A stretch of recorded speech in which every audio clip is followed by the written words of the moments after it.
ভূতের লাশ। রাত তখন ঠিক 3:17। পুরনো কবরস্থানের পাশ দিয়ে একা বাড়ি ফিরছিল রাকিব। হঠাৎ রাস্তার পাশে একটা সাদা কাপড়ে মুড়ানো লাশ পড়ে থাকতে দেখলো সে। লাশের পাশে দাঁড়িয়ে ছিল একটা বৃদ্ধ লোক। রাকিব ভয় পেয়ে জিজ্ঞেস করলো, চাচা, এখানে লাশটা পড়ে আছে কেন? বৃদ্ধ কোনো উত্তর দিল না, শুধু আঙুল দিয়ে লাশটার দিকে দেখিয়ে ফিস ফিস করে বলল, ওকে বাড়ি পৌঁছে দাও। কি বলল, কার লাশ?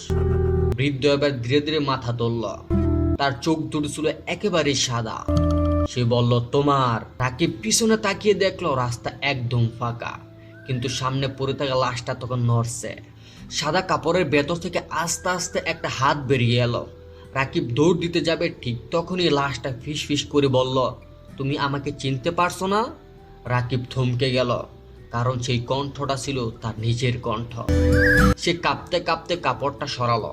ভেতরে যে মুখটা ছিল সেটা দেখে রাকিবের শরীর অবশ হয়ে গেল। লাশটা ছিল রাকিবেরই।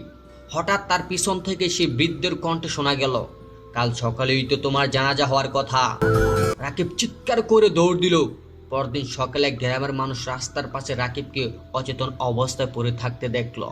কিন্তু আশ্চর্যের বিষয়, তার হাতে শক্তি করে ধরেছিল এক টুকরো সাদা কাফনের কাপড়। আর কাপড়টার উপর লেখা ছিল, রাত 3:17 আবার দেখা হবে।